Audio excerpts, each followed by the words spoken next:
우리 마음을 정돈하시고 묵상하심으로 주일 예배를 시작하도록 하겠습니다.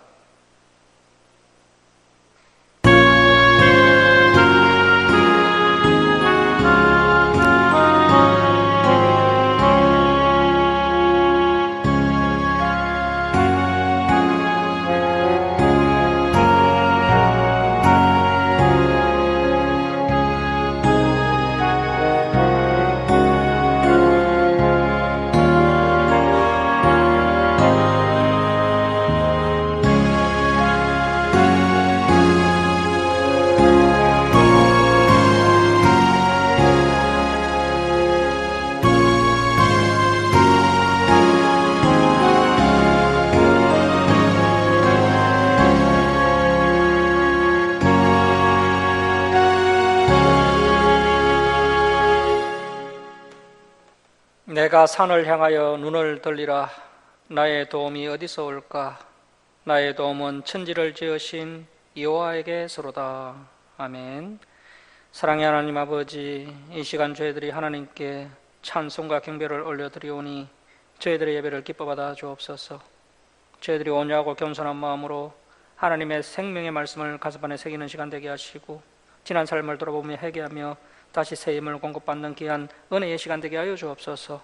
감사드리며 예수님의 이름으로 기도드립니다. 아멘. 일어서셔서 28장 찬송 드리겠습니다.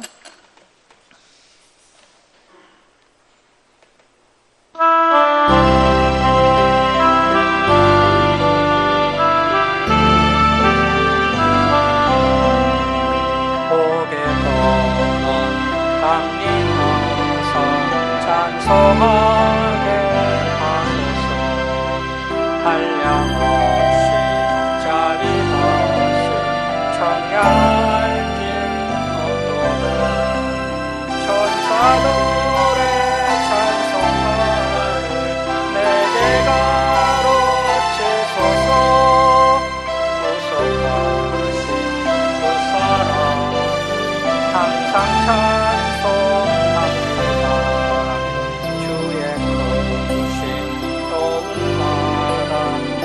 때까지 왔으니 이와 같이 천국에도 이루기를 바라네. 하나님의 품을 떠나 죄에 빠진 우리를 예수님은 하시려고 오늘 올려주셨네. 주의 귀한 은혜 받고 일생 빚진 자되네. 주의 은혜 사슬 대사 나를 주게 해소서. 우리 마음은 연약하여 범죄하기 쉬우니 하나님 받으시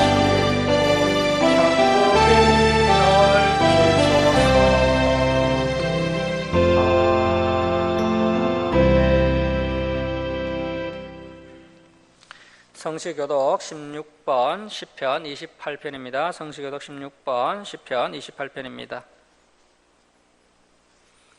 여호와여, 내가 주께 부르짖으오니 나의 반석이여 내게 길을 막지 마소서.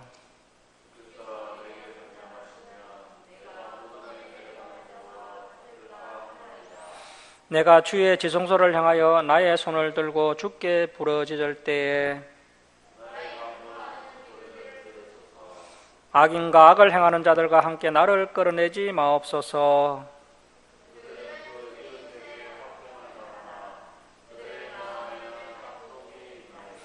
그들은 여호와께서 행하신 일과 손으로 지으신 것을 생각하지 아니하므로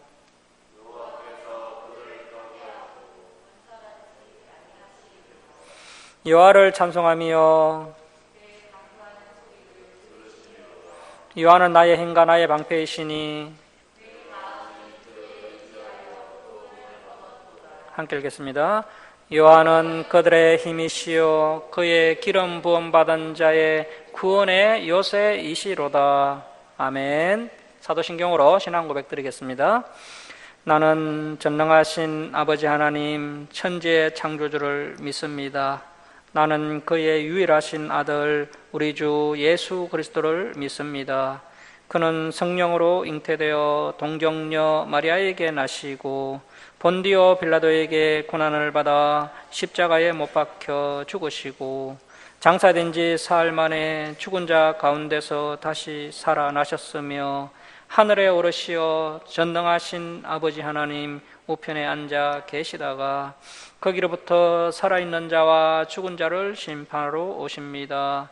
나는 성령을 믿으며 거룩한 공교회와 성도의 교제와 죄를 용서받는 것과 몸의 부활과 영생을 믿습니다.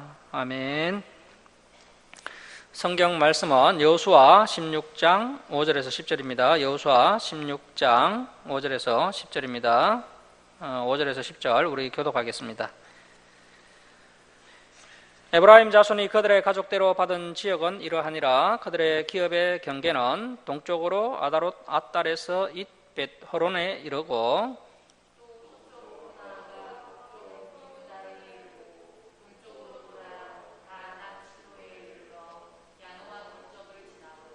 야노아에서부터 아다롯과 나아라로 내려가 여리고를 만나서 유단으로 나아가고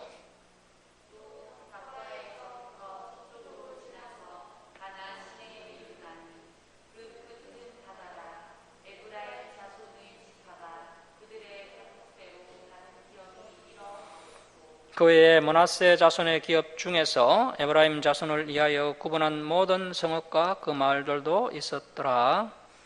그들이 게셀에 거주하는 가나안 족속을 쫓아내지 아니하였으므로 가나안 족속이 오늘까지 에브라임 가운데 거주하며 노역하는 종이 되니라. 아멘. 자리에 앉아주시기 바랍니다. 김강욱 집사님 기도해 주시겠습니다.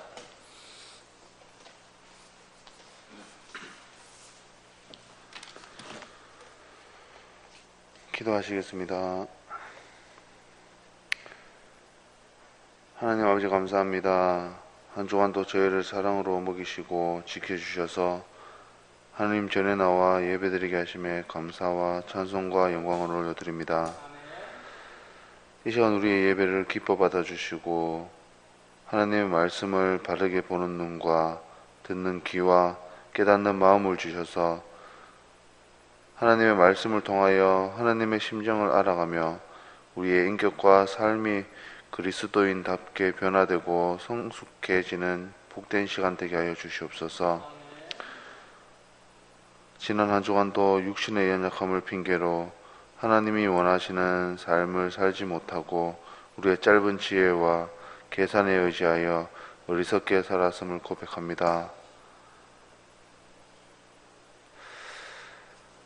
저희 김천 주사랑교회 성도들이 시험과 환난 또는 영육간의 병든 몸과 마음의 상처들도 치료하여 주시고 연약하고 부족한 우리의 심령들이 어떠한 시련과 고난이 닥칠지라도 말씀 위에 굳건히 서서 용기와 믿음을 지킬 수 있도록 은혜 베풀어 주시옵소서. 오늘 말씀을 증거하실 주의 사자에게도 영육간에 강건하게 하여 주시고 힘든 여건 속에서도 참된 진리를 전하기 위해 애쓰시는 그 마음을 주님 기억하여 주시옵소서. 마치는 시간까지 주님 홀로 영광 받아주실 줄 믿사오며 거룩하신 예수님의 이름으로 기도드립니다. 아멘.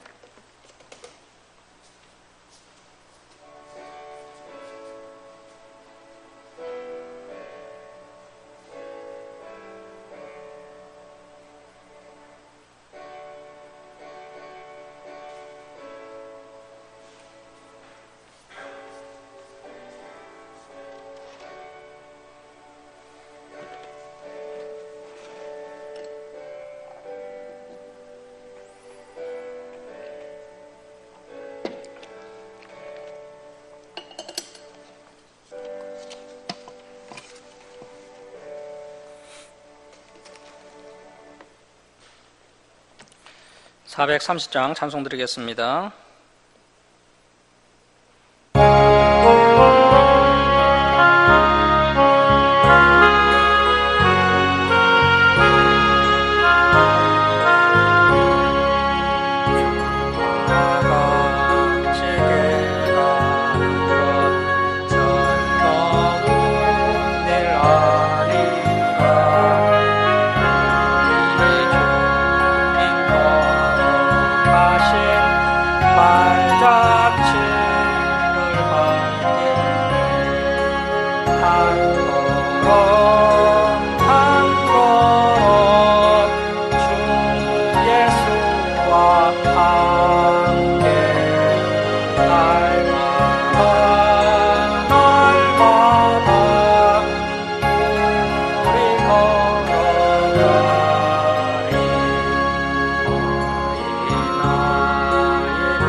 할렐루야, 반갑습니다. 오늘은 가나안 족속을 쫓아내지 아니하였으므로라는 제목으로 하나님의 말씀 함께 나누겠습니다. 지난 시간에 이어서 우리가 이제 여호수아서 15장부터 살펴보겠는데요. 먼저 오늘 본문으로 들어가기 전에 그동안 진행되었던 여호수아서 간략하게 한번 소급해서 말씀을 드리겠습니다. 여기 한번 지도를 보시면 이스라엘이 제일 먼저 여리고성과 아이성이 있는 가나안 중부 지역을 확보하게 되는데요. 여리고성은 뭐 쉽게 정복을 했지만 아이성은 아주 좀 어렵게 정복을 합니다. 아간이라는 사람이 탐욕을 품고 하나님의 말씀을 어겼기 때문에 아이성 전투에서 이스라엘 백성들이 패배합니다. 이후에 이제 이스라엘이 이 아간을 심판한 다음에야 아이성을 정복하는 것을 볼 수 있습니다. 그리고 또 이제도 계속 보시면 이제 중부 지역을 확보하고 나서 남부 지역을 확보하기에 남부 지역 그 가나안 연합군들과 이스라엘 백성들이 막 전투를 시작하려고 할 점에 기본 주민들이 자신들은 가나안 족속이 아니라 먼 곳에서 온 민족이라고 이스라엘을 속이면서 하친을 맺으려고 시도를 합니다. 그때 이제 여호수아 이스라엘 12지파 장로들은 하나님께 묻지 아니하고 인간적인 생각과 판단으로 기본 주민들과 하친을 맺는 아주 결정적인 실수를 하고 말았습니다. 자, 이렇게 해서 반드시 진멸해야 할 이 가나안 족속 그 기본 주민들과 하친 조약을 맺게 되었는데 이후에 이것이 이제 이스라엘의 가시가 됩니다. 이스라엘의 역사를 보면 이 일 때문에 이제 이스라엘과 가나안 족속이 함께 동거를 하게 되고 뭐 동거하다 보니까 또 자꾸 가나안 사람들과 동화되게 되고 그러다 보니까 이제 이스라엘 백성들이 자꾸 세속화되게 되고 결국에는 이스라엘이 우상을 섬기는 죄를 짓게 됩니다. 자, 이렇게 이제 기본이 이스라엘과 하친을 맺게 되었다는 소식을 가나안 남부 지역의 왕들이 듣고 자신들을 배신한 그 기본을 치기 위해서 이제 5개국 연합군을 조직해서 기본을 치러 올라옵니다. 자, 그때 이 기본 족속이 이스라엘에게 자신들을 도와줄 것을 요청하자 여호수아는 비록 실수로 하친을 맺었지만 하나님의 이름으로 한 약속이기 때문에 반드시 이 약속을 지켜야 한다는 순수한 마음으로 기본 족속을 도와주기 위해 신속하게 기본으로 올라가게 됩니다. 자, 이렇게 이스라엘이 기본을 도와주러 올라갔다가 그 가나안 남부 5개국 연합군들과 싸움을 하게 되고 하나님의 도우심으로 한꺼번에 이 5개국 연합군을 무찌르게 됩니다. 하나님께서 큰 우박을 내려주시기도 하고 또 아얄론 골짜기에서 태양을 멈추게 하셔서 아주 생각보다 수월하게 전쟁에서 승리를 하게 됩니다. 이 전쟁에서 승리한 후에 이제 남부 지역 성읍들을 또 수월하게 이스라엘이 확보를 하게 되고요. 자, 이제 저 북부 지역 지도를 한번 보시면 이스라엘이 이제 중부와 남부 지역을 확보하다 보니까 그 소문이 이제 가나안 북부 지역으로 퍼지게 됩니다. 그래서 이제 북부 지역 가나안 족속들이 자, 야, 이렇게 가만히 있다가는 우리가 멸절되겠구나 하면서 이 가나안 북부 지역에 있는 가나안 족속 전체가 대규모 연합군을 조직해서 이스라엘을 대적하게 됩니다. 가나안 전쟁 중에서 가장 규모가 큰 전쟁이 북부 지역에서 일어나게 되는 거죠. 그때 하나님께서 여호수아를 격려해 주시는데요. 우리 이 말씀 한번 찾아보겠습니다. 그 여호수아 11장 6절 한번 보십시오. 11장 6절 한번 찾아보겠습니다. 여호수아 11장 6절 PPT 화면은 없으니까 한번 성경책을 찾아보십시오. 여호수아 11장 6절 말씀 보시면 자, 우리 이 말씀 우리 한번 함께 읽도록 하겠습니다. 여호수아 11장 6절입니다. 자, 시작. 여호와께서 여호수아에게 이르시되 그들로 말미암아 두려워하지 말라. 내일 이맘때에 내가 그들을 이스라엘 앞에 넘겨주어 몰살시키리니 너는 그들의 말 뒷발의 힘줄을 끊고 그들의 병거를 불사르라 하시니라. 자, 이 말씀대로 이스라엘은 하나님의 절대적인 도우심으로 가나안 북부 지역 전쟁에서 승리하게 되고 가나안 북부 지역을 확보하게 됩니다. 자, 이렇게 해서 이스라엘은 가나안 대부분의 땅을 차지하게 되고 총 7년간 치러졌던 가나안 정복 전쟁이 공식적으로 종결이 됩니다. 전쟁은 종결이 되었지만 아직 미정복된 지역이 상당히 많이 남아 있습니다. 그래서 하나님께서 당부하시기를 비록 전쟁은 종결이 되었지만 그 미정복된 땅을 반드시 정복해야 한다라고 말씀하셨습니다. 자, 그런데 이스라엘 백성들이 미정복된 땅을 정복하지 않습니다. 400년 동안 미정복된 땅이 그대로 방치가 되게 됩니다. 나중에 이제 다윗이 왕이 된 후에 이 미정복된 땅을 마저 정복하는 것을 볼 수 있습니다. 자, 이스라엘 백성들이 처음 열정대로 밀어붙이면 가나안 땅을 빠른 시간 내에 마저 정복할 수 있었겠지만 이스라엘은 처음에 신앙 열정이 다 식어버리고 현실에 만족하면서 안일하게 살아간 것입니다. 그러다 보니까 또 가나안 족속에게 쉽게 동화되면서 또 세속화되게 됩니다. 그래서 이제 사사기 시대로 가면 이 남아있는 가나안 족속들 때문에 이스라엘이 큰 어려움을 당하는 장면을 목격할 수 있습니다. 다윗 왕이 등장하기까지 무려 400년 동안 미정복 지역이 남아 있었는데 사실은 그들이 정복을 못한 것이 아니라 정복하지 않은 것이 맞습니다. 그러니까 이스라엘 백성들은 하나님의 말씀에 순종하지 않고 현실에 만족하면서 안일하게 살아가다 보니까 미정복 지역이 400년간 방치되게 되고 그래서 그것이 오히려 가시가 되어서 계속 이스라엘의 옆구리를 찔러서 이스라엘 민족이 상당히 큰 고통을 당하게 됩니다. 자, 아무튼 이렇게 이제 7년간 가나안 정복 전쟁이 종결되었기 때문에 이제 본격적으로 가나안 땅을 정복하기 시작하는데요.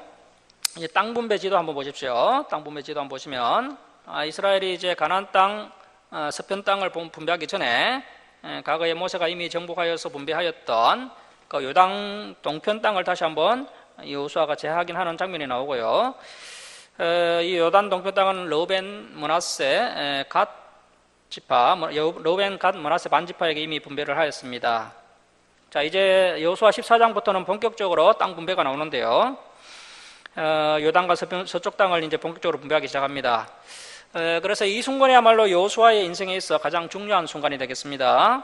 이 땅을 차지하기 위해서 모세가 40년간 온갖 고생을 하였고요. 또 여호수아가 7년간 가나안 정복 전쟁을 치렀기 때문에 이제 그 결과가 그 결정체가 바로 이 요단강 서편 땅을 분배하는 일입니다. 자, 그런데 이런 중요한 순간에 갈렙이 이제 등장을 하게 되는데요. 자, 여호수아 14장 6절 한번 보시면 갈렙이 이제 이 중요한 순간에 등장을 해서 먼저 모범을 보이는 아름다운 모습을 볼 수 있습니다. 그래서 이제 14장 9절 말씀 다시 한번 보십시오. 14장 9절입니다. 그때는 이제 45년 전 가데스 바네아에 있었던 12정당권 사건 때가 되겠습니다. 그 민수기 13장 30절 이하를 보면 12정당권 사건이 나옵니다. 자, 45년 전에 모세가 12정당권을 가나안 땅에 보냈는데 10명의 정당권이 부정적인 보고를 하게 되고 그 부정적인 보고를 들은 이스라엘 백성들이 밤새도록 하나님을 원망하고 불평하게 됩니다. 자, 그때 하나님께서 진노하셔서 너희들이 본래는 가나안 땅에 다 들어갈 수가 있었겠지만 이제 너희들은 가나안 땅에 들어가지 못하고 죽게 될 것이다.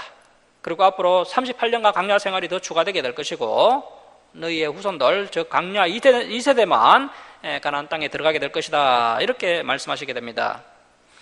자, 그 45년 전 가데스 바네아에서 이 믿음의 사람 갈렙이 어떻게 이야기했습니까? 그 10명의 정탐꾼들이 부정적인 보고를 할 때 이 갈렙이 나서서 그 엉망하고 불평하는 그 정탐꾼들을 조용히 시키고 우리가 올라가서 그 땅을 취하자. 능히 우리는 이길 수 있다. 이렇게 믿음의 말을 선포하는 갈렙의 모습을 민수기 13장 30절 이하에서 볼 수가 있습니다. 자, 이렇게 갈렙이 믿음의 말을 하니까 이 모세가 하나님의 말씀을 대언하게 되는데요. 여호수아, 네가 하나님께 충성하였은적 네가 정탐한 그 헤브론 땅은 영원히 너와 내 자손의 땅이 될 것이다. 이렇게 이제 모세가 갈렙에게 하나님의 말씀을 전해 주었습니다.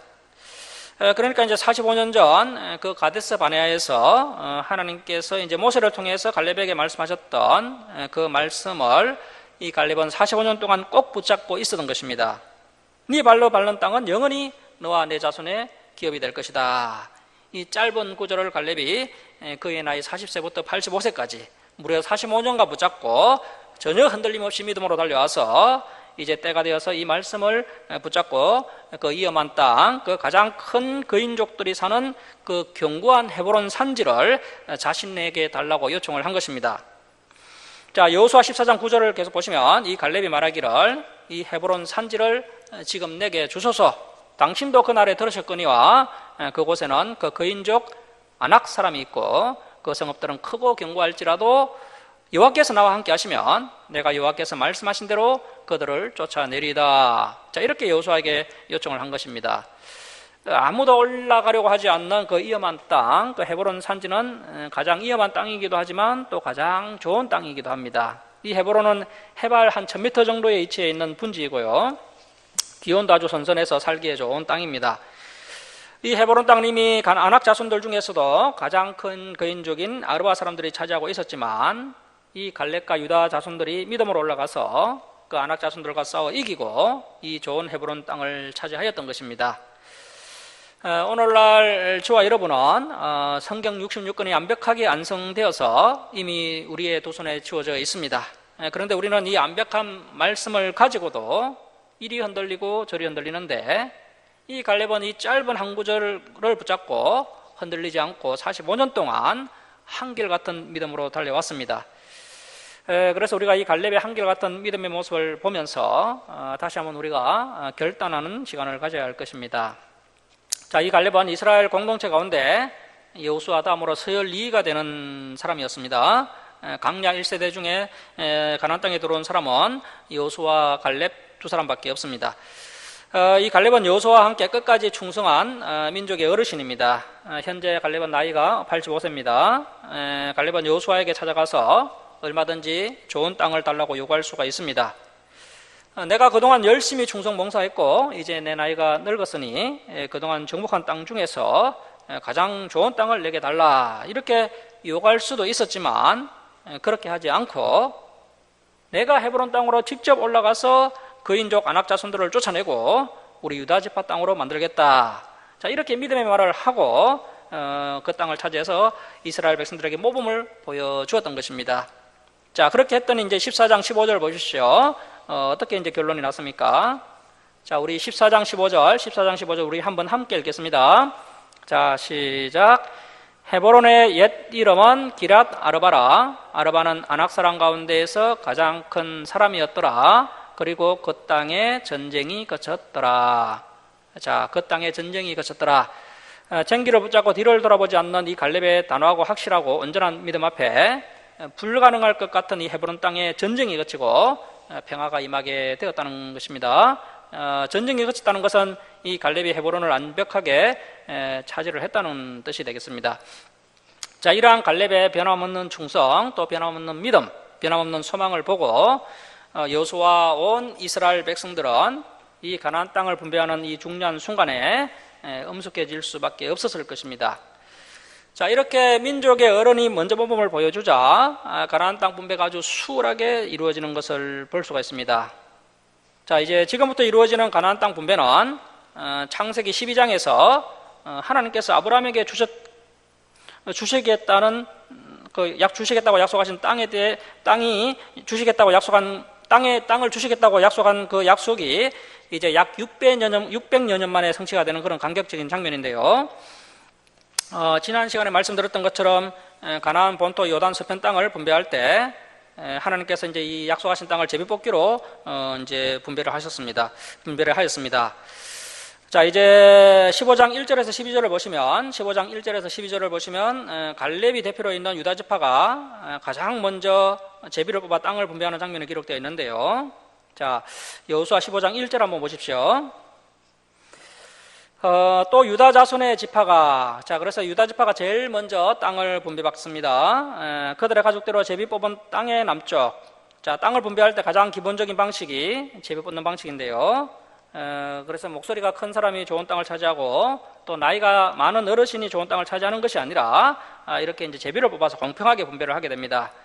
자, 제비 뽑은 땅의 남쪽으로는 에돔 경계에 이르고 또 남쪽 끝은 식려강야까지라 하면서 이제 유다 지파의 땅이 쭉 열거가 되고 있습니다. 우리가 뭐 이 내용을 봐도 뭐 지명도 참 어렵고요. 더욱이 뭐 여기에는 내 땅도 한 평도 없기 때문에 뭐 별로 관심이 생기지 않습니다. 뭐 사실 뭐 지명이 어딘지도 잘 모르기 때문에 상당히 또 내용이 지루하죠.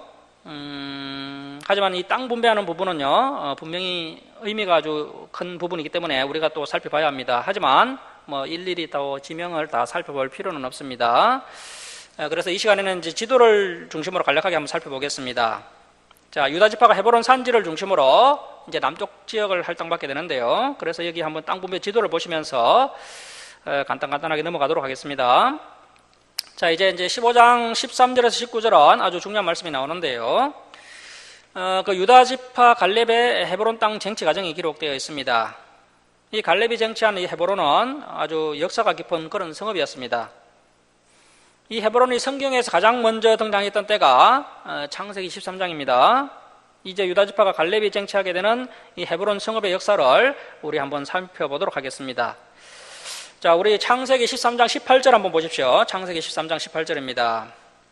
창세기 13장 18절에 헤브론이 처음으로 이제 성경에 등장하는 것을 볼 수가 있습니다. 자, 창세기 13장 18절 말씀 보십시오. 자, 이에 아브라함이 장막을 옮겨 헤브론에 있는 마므레 상수리 수풀에 이르러 거주하며 거기서 여호와를 위하여 제단을 쌓았더라. 자, 이렇게 헤브론이라는 지명이 이제 처음으로 등장을 하게 됩니다. 자, 이제 창세기 23장으로 넘어가면요. 창세기 23장 넘어가서 23장 1절 이하를 보시면 23장 1절 이하를 보시면 이제 아브라함의 아내 사라가 127세에 하나님의 품에 안기게 됩니다. 그런데 이때 아브라함은 가나안 땅에 한 평의 땅도 없었기 때문에 사라를 장사 지낼 땅이 전혀 없었던 것이죠. 그래서 아브라함이 이제 헷 족속에게 이제 매장지를 팔라고 부탁을 합니다. 이 헷 족속이 아브라함을 존경했기 때문에 값없이 그냥 주려고 합니다. 하지만 아브라함은 정확하게 은 400세겔을 지불해서 헤브론 막벨라고를 구입해서 사라를 장사 지냅니다. 자, 창세기 23장 19절 한번 보십시오. 19절입니다. 그 후에 아브라함이 그 아내 사라를 가나안 땅 마므레 앞 막벨라밭 굴에 장사하였더라. 마므레는 곧 헤브론이라. 이와 같이 그 밭과 거기에 속한 굴이 헷 족속으로부터 아브라함이 매장할 소유지로 확정되었더라. 자, 이 헤브론 막벨라 굴이 아브라함이 가나안에서 소유하였던 최초의 땅이었습니다. 그래서 이 헤브론 막벨라 굴은 아주 중요한 땅이죠. 사라가 묻힌 이 막벨라 굴에 나중에 아브라함도 묻히게 되고요. 또 이삭과 그의 아내 리브가도 묻히고요. 그리고 야곱과 그의 아내 레아도 이곳에 묻히게 됩니다. 요셉도 죽으면서 이 막벨라 굴에다가 자신을 물어달라고 유언을 했고, 이스라엘이 이제 출애굽해서 가나안 땅을 차지했을 때 요셉의 유골도 이곳에 묻히게 됩니다. 나중에 이제 믿음의 사람 갈렙이 이 땅의 의미와 중요성을 기억하여서 이 헤브론을 정복해냈던 것이고, 이제 세월이 흘러서 이제 다윗이 왕으로 세워질 때도 이 헤브론에서 기름 부음 받는 것을 볼 수가 있습니다. 그만큼 이 헤브론은 역사적으로 아주 중요한 의미가 있고 그런 참 의미가 있는 그런 성읍입니다. 자, 우리 다시 여호수아 15장 13절로 돌아갑니다. 여호수아 13장 13절에서 19절은 이 갈렙의 그 헤브론 쟁취 과정이 소개되고 있는데요. 자, 13절 한번 보십시오. 여호와께서 여호수아에게 명령하신 대로 여호수아가 기랏 아르바, 자, 이 기랏 아르바는 아르바의 성읍이라는 뜻입니다. 아르바의 성읍이라 곧 헤브론을 유다 자손 중에서 분깃으로 여분의 아들 갈렙에게 주었으니, 자, 갈렙이 45년 전에 정탐했던 헤브론을 분배하게 되는데, 사실은 갈렙이 직접 정복해낸 것이죠. 자, 줄을 치겠습니다. 아르바는 아낙의 아버지였더라. 자, 아르바라는 이름을 가진 큰 거인이 있었는데요. 이 아르바가 가나안 땅 중에 가장 좋은 땅 중에 하나인 헤브론을 정복하여서 자신의 이름을 따서 아르바의 성읍 기랏 아르바라고 이름을 지었던 거죠. 그래서 이 아르바라는 인물이 이 거인족 아낙 자손들의 조상으로 보인다는 겁니다. 그래서 이제 이 헤브론은 아낙 자손의 고향과 같은 땅이었습니다. 자, 그리고 이 거인족의 조상인 아르바가 또 아낙이라는 아들을 낳았고요. 그 이후에 이제 거인족을 아낙 자손이라고 불렀다는 겁니다. 아무튼 가장 큰 거인인 아르바의 후손들이 차지하고 있었던 그 미전복 지역인 헤브론을 갈렙이 45년 전 그 하나님의 말씀을 믿고 이렇게 정복하여서 자신의 기업으로 할당받게 됩니다. 자, 이제 여호수아 15장 14절을 보시면 갈렙이 거기서 아낙의 소생 그 세 아들 곧 세세와 아이만과 달메를 쫓아내었고, 자, 거기서 올라가서 드빌 주민을 쳤는데 드빌의 본 이름은 기랏 세벨이라. 자, 갈렙이 헤브론만 정복한 것이 아니라 헤브론 근처에 있던 드빌까지 쳤는데 그 드빌의 다른 이름이 기랏 세벨, 그리고 또 다른 이름 하나 더 있는데요. 그 49절을 보시면 이 기랏 세벨의 또 다른 이름은 또 기랏 산나였습니다. 그래서 이제 기랏 세벨이라는 것은 또 이제 의미가 거르의 성읍이라는 뜻인데요. 이 거인족들 중에도 또 이렇게 글을 사랑하고 책을 사랑하는 그런 거인족이 있었던 것이 아닌가 생각됩니다. 자, 기랏 세벨 즉 드빌 역시 갈렙에 의해 정복되게 되는데요. 자, 이제 여호수아 15장 16절 이하는 이 갈렙이 드빌을 어떻게 정복했는지 소개하고 있습니다. 자, 16절 한번 보십시오. 갈렙이 말하기를 기랏 세벨을 쳐서 그것을 점령하는 자에게는 내가 내 딸 악사를 아내로 주리라 하였더니 갈렙의 아우 그나스의 아들인 온니엘이 그것을 점령하므로 갈렙이 자기 딸 악사를 그에게 아내로 주었더라. 그러니까 이 기랏 세벨 드빌을 갈렙이 직접 정복한 것은 아니고 온니엘이 정복을 한 겁니다. 온니엘이 드빌을 정복함으로 갈렙이 약속대로 자기 딸 악사를 온니엘에게 아내로 주게 됩니다. 이 온니엘은 갈렙의 조카였습니다. 우리 이제 한번 사사기 3장 9절 잠시 한번 보겠습니다. 사사기 3장 9절 한번 보십시오.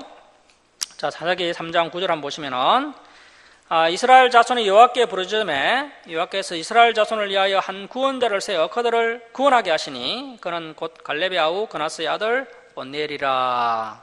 자, 그래서 이 갈렙의 동생인 그나스의 아들 이 온니엘이 이제 갈렙의 조카 온니엘이요. 이제 여호수아가 죽은 후에 이스라엘의 첫 번째 사사가 됩니다. 첫 번째 사사가 되어서 이스라엘을 구원하는 일에 기약했음 받은 그런 사사가 되겠습니다. 이렇게 이제 알고 계시면 되고요. 자, 다시 이제 여호수아 15장 18절로 돌아갑니다. 여호수아 15장 18절 말씀 보십시오. 악사가 출가할 때 그에게 청하여 자기 아버지에게 밭을 구하자 하고 나귀에 내림에 갈렙이 그에게 묻되 내가 무엇을 원하느냐 하니 이르되 내게 복을 주소서. 이 복이라는 히브리어가 이제 베라카인데요. 뭐 복이라고 하기도 하지만 선물로도 번역할 수가 있습니다. 이제 악사가 남편 온니엘에게 아버지에게 밭을 선물로 달라고 합시다 하면서 나귀에서 내렸는데 당시에 이 나귀에서 내리는 이러한 행동은 무엇을 간청하는 강구의 표시입니다. 그래서 아버지 갈렙이 악사야 무엇을 원하느냐 하고 묻자 내게 선물을 주소서. 아버지께서 나를 내게 남쪽이라는 뜻입니다. 남쪽 땅으로 보내시오니 샘물도 내게 주소서 하매 갈렙이 이셈과 아레셈을 그에게 주었더라. 이 중건동 지역은 물이 아주 귀한 지역이기 때문에 샘물이 있어야 사람이 거주를 하고요. 또 농사도 짓고 목축도 할 수가 있습니다. 그래서 이 샘물은 재산적 가치가 아주 큰 것입니다. 갈렙이 딸 악사에게 이셈과 아레셈을 선물로 주었는데 드빌 근처에 있는 셈인 것 같습니다. 자, 방금 우리가 살펴봤던 이 내용이 유다지파 갈렙이 헤브론 그리고 이제 그 부근에 있었던 드빌을 쟁취하는 그런 이야기였습니다. 자, 이제 20절부터 63절까지는 유다 지파에 속한 120여 개의 성읍들이 소개되고 있습니다. 앞에서는 유다 지파 갈렙이 얻은 개인 기업에 대한 내용이었고요. 이제 유다 전 지파가 얻은 기업에 대하여 말씀하고 있습니다. 유다 지파가 분배받은 120여 개의 성읍은 이 유다 지파가 그야말로 이스라엘의 실질적인 장자 지파로서 하나님의 큰 복을 받았음을 증거하는 그런 대목이 되겠습니다. 하지만 63절을 보시면 유다 지파를 향한 책망의 말씀이 수록되어 있습니다. 그 어느 지파보다 하나님의 복을 많이 받은 유다 지파였지만 그들이 교만하여져서 현실에 안주하다가 그 여부소 족속이 차지한 예루살렘을 정복하지 못했습니다. 자, 우리 15장 63절 말씀 한번 보시겠습니다. 63절 줄을 칩니다. 예루살렘 주민 여부소 족속을 유다 자손이 쫓아내지 못하였으므로, 참 아쉬운 대목이죠. 갈렙이 위대한 지도자였지만 그 구성원들인 백성들이 동참하지 않으면 결코 뜻을 이루지 못합니다. 그래서 유다 지파 예루살렘 지역은 이렇게 차지하지 못했고요. 자, 유다 자손이 쫓아내지 못하였으므로 여부소 족속이 오늘까지 유다 자손과 함께 예루살렘에 거주하니라. 자, 이때 남겨진 여부소 족속은 이제 다윗이 등장할 때까지 무려 400여 년간 이스라엘의 가시와 또 올무와 같은 그런 존재가 됩니다. 이스라엘이 가나안 족속과 동거하면서 점점 타락해 갔던 것이죠. 이 유다 지파가 해발 1000m의 헤브론 산지는 정복했지만 해발 800m 고지에 있는 아주 좋은 땅 예루살렘은 정복하지 못했습니다. 우리가 여호수아서를 볼 때 우리가 뭐 또 이렇게 이스라엘이 잘 되고 승리한 부분만 볼 것이 아니라 이렇게 잘못했던 부분, 실패했던 부분도 봐야 성경을 제대로 이해할 수가 있습니다. 그래서 이러한 부분도 아주 중요한 부분이 되겠습니다. 자, 그래서 저와 여러분도 미정복된 지역이 여전히 남아 있을 수 있습니다.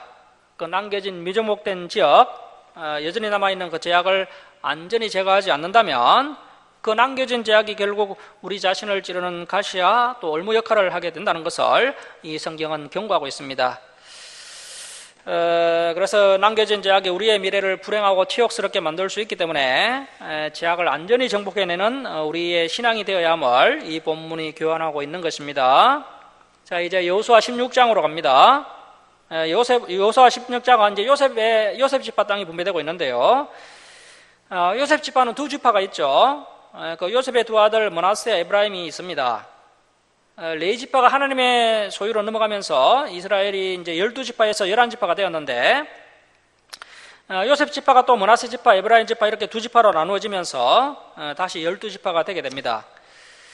자, 이제 16장 1절부터 4절은 요셉 지파, 즉 에브라임과 므낫세 반지파의 남쪽 경계가 기록되어 있고, 이제 5절부터 10절은 요셉 지파 중에서 에브라임 지파가 분배받은 땅의 경계가 기록되어 있습니다. 요셉 지파 중에서 이제 에브라임 지파가 먼저 땅을 분배받게 됩니다. 자, 5절 말씀 보시면 에브라임 자손이 그들의 가족대로 받은 지역은 이러하니라 하면서 이제 땅이 분배되는데요. 자, 이게 다음 지도를 보시면 에브라임 지파 찾으셨습니까?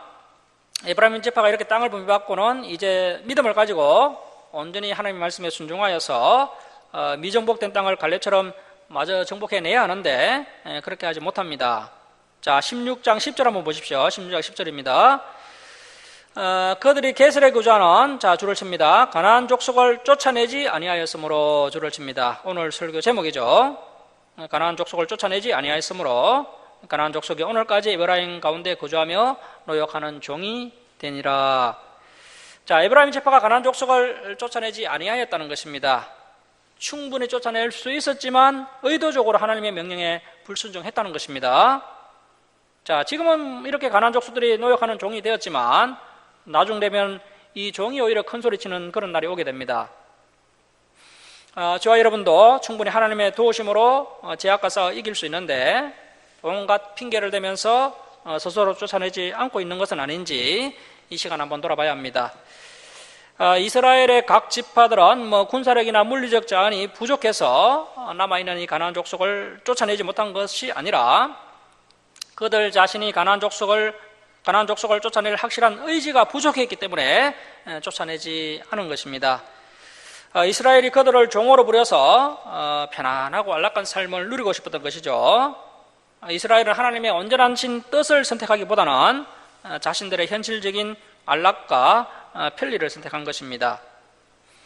오늘날 한국교회 성도들 역시 육신의 안락과 욕심 때문에 어느 정도의 제약을 남겨두고 싶어하는 그런 타락한 본성이 여전히 남아있는 것 같습니다.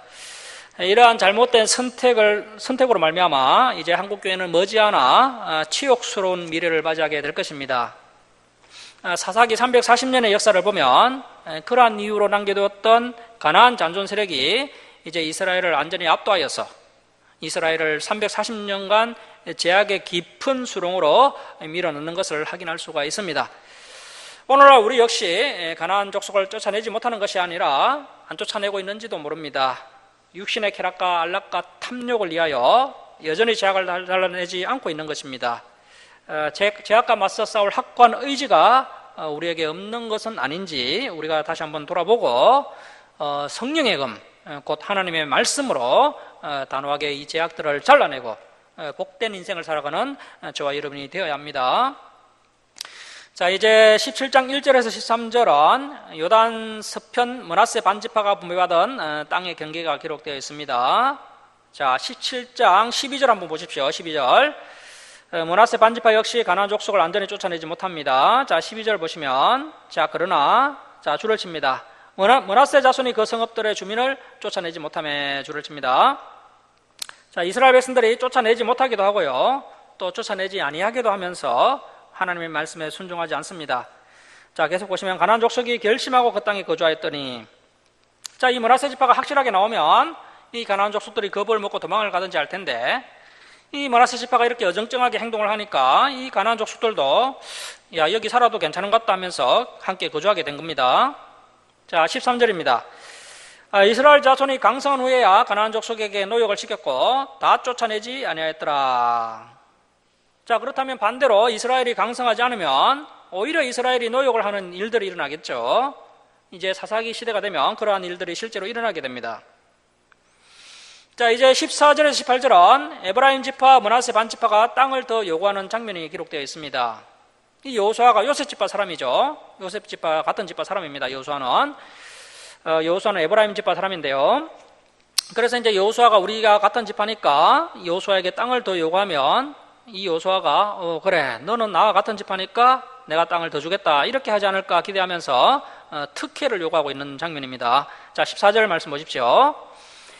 요셉 자손이 에브라임 지파, 므낫세 지파가 여호수아에게 말하여 이르되 여호와께서 지금까지 내게 복을 주심으로 내가 큰 민족이 되었거늘 당신이 나의 기업을 위하여 한 제비 한 분깃만으로 내게 주시면 어찌함이니까 하니. 자, 이 에브라임 지파, 므낫세 반지파가 우리는 두 지파인데 왜 한 제비 한 분깃만 주심을 어찌함이니까 이렇게 하소연을 한 것입니다. 자, 그런데 이들의 불만은요, 전혀 근거가 없는 욕심입니다. 왜냐하면 므낫세 반지파는 이미 요단강 동편 지역에 꽤 넓은 땅을 차지했고요, 또 에브라임 지파는 유다 지파보다는 작지만 꽤 넓고 비옥한 땅을 차지했을 뿐 아니라 이 므낫세의 나머지 반지파 역시도 그 에브라임 지파 인접한 곳에 또 꽤 넓은 지역을 더 분배받았습니다. 자, 그래서 인구에 비해서 다른 지파보다 결코 적게 분배받은 것이 아닙니다. 이들보다 더 적은 땅을 분배받은 지파는 단 지파 이사갈 지파가 있습니다. 따라서 여호수아에게 한 지파당 한 제비를 뽑게 해달라고 하는 이 불만은 전혀 근거가 없는 이야기고요. 그래서 이들이 사실은 더 많은 땅을 갖고 싶은 그런 욕심이 있었던 것입니다. 자, 15절 말씀 보십시오. 자, 15절 우리 함께 읽겠습니다. 자, 시작. 여호수아가 그들에게 이르되 내가 큰 민족이 되므로 에브라임 산지가 내게 너무 좁을진데 브리스 족속과 르바임 족속의 땅 살림에 올라가서 스스로 개척하라 하니라. 자, 스스로 개척하라 줄을 쳐놓습니다. 자꾸 누가 해줄 것을 바라지 말고요, 스스로 개척하라. 자, 여호수아는 너희가 정말 하나님의 큰 복을 받은 큰 민족이라면 불평만 토할 것이 아니라 스스로 올라가서 스스로 한번 개척해봐라 하면서 이렇게 책망을 합니다. 자, 16절 한번 보십시오. 요셉 자손 그 에브라임 지파, 므낫세 반지파가 이르되 그 산지는 우리에게 넉넉하지도 못하고 골짜기 땅에 거주하는 모든 가나안 족속에게는 베스안과 그 마을들에 거주하는 자이든지 이스라엘 골짜기에 거주한 자이든지 다 철병거가 있나이다 하니. 이 철병거는 당시에 아주 강력한 무기였습니다. 자, 그렇지만 갈렙 같으면요, 그런 철병거가 있을지라도 하나님께서 나와 함께 하시니 내가 무엇을 두려워하려 하면서 믿음으로 올라갔을 것 같은데, 이 요셉 집안은 믿음이 많이 부족합니다. 자, 17절 보십시오.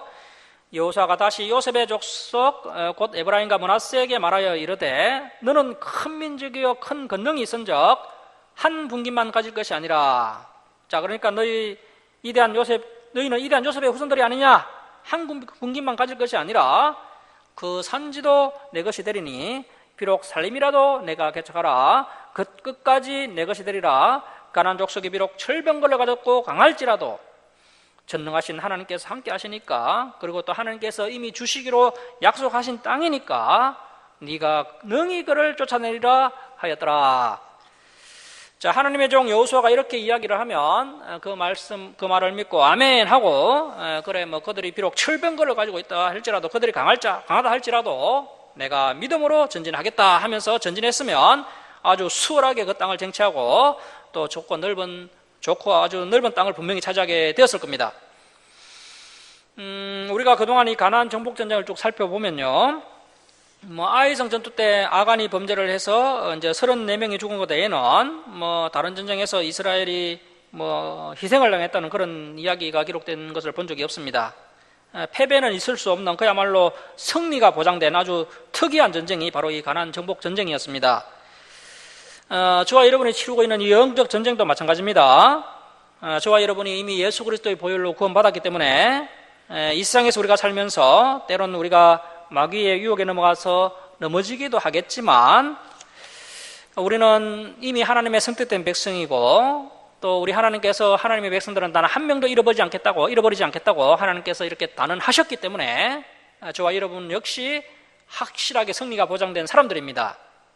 자, 그래서 갈렙처럼 믿음으로 나아가서 쟁취하는 그런 사람이야말로 행복한 사람이 되는 것이고 또 승리하는 인생이 되는 것입니다. 자, 그런데 이 요셉 지파는 믿음 없는 신앙생활을 하게 되고요, 이렇게 살아가다 보니까 이후에 보면 이 요셉 지파가 또 상당히 피곤한 인생을 살아가는 것을 볼 수가 있습니다.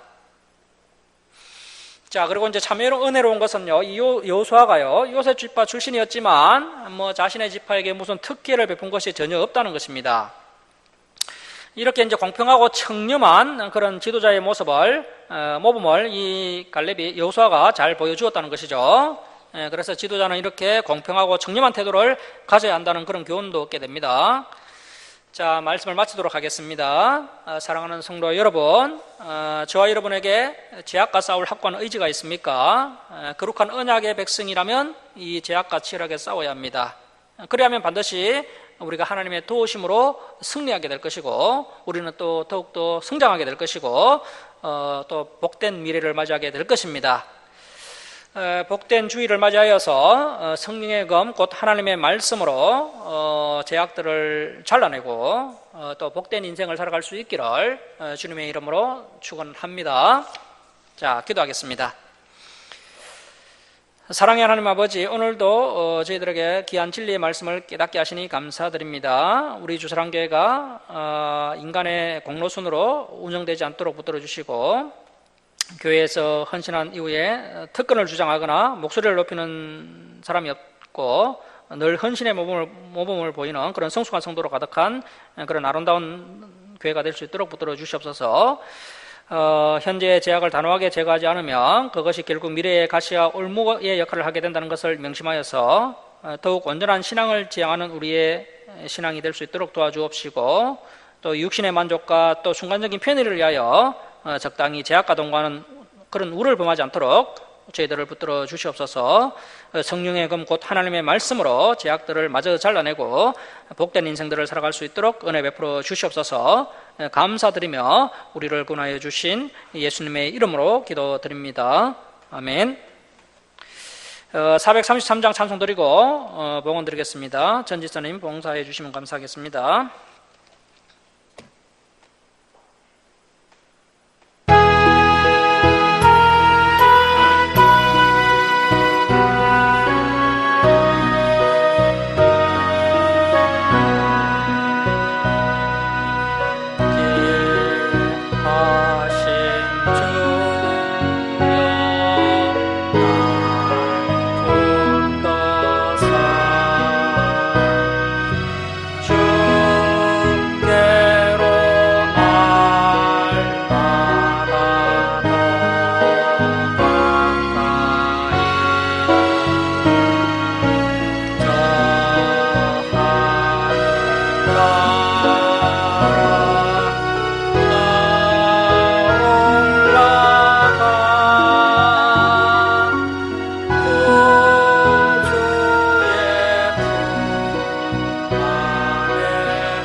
봉헌 드리겠습니다.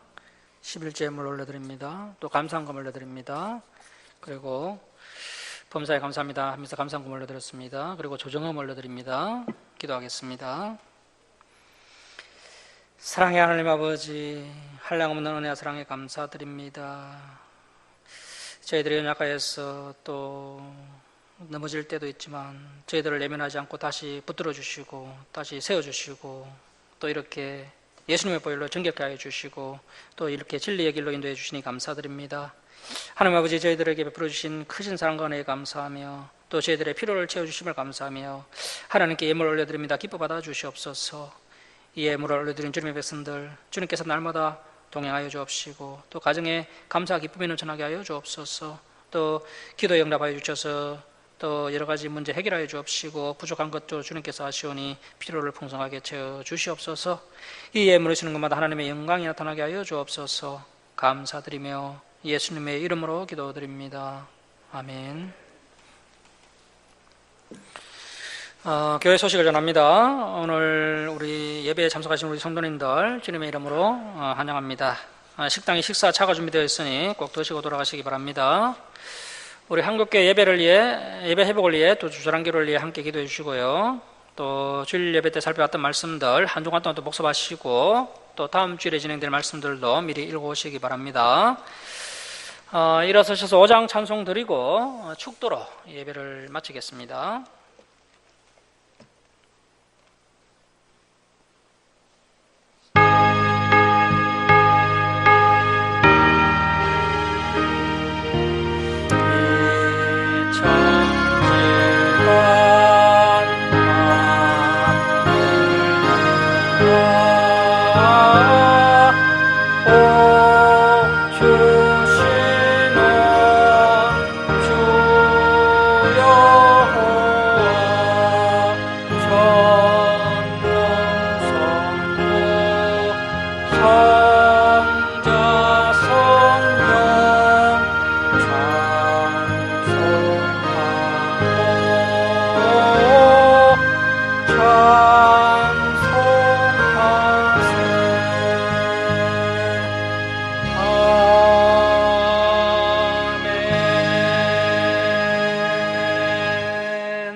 지금은 우리 주 예수 그리스도의 은혜와 하나님 아버지의 극진하신 사랑하심과 성령님의 감화 감동하심과 교통하심이 성령의 검 곧 하나님의 말씀으로 죄악을 잘라내고 복된 인생을 살아가는 사랑하는 김천 주수랑교 성도들 머리에와 이 땅의 모든 교회에 이제로부터 영원토록 함께 있을지어다. 아멘.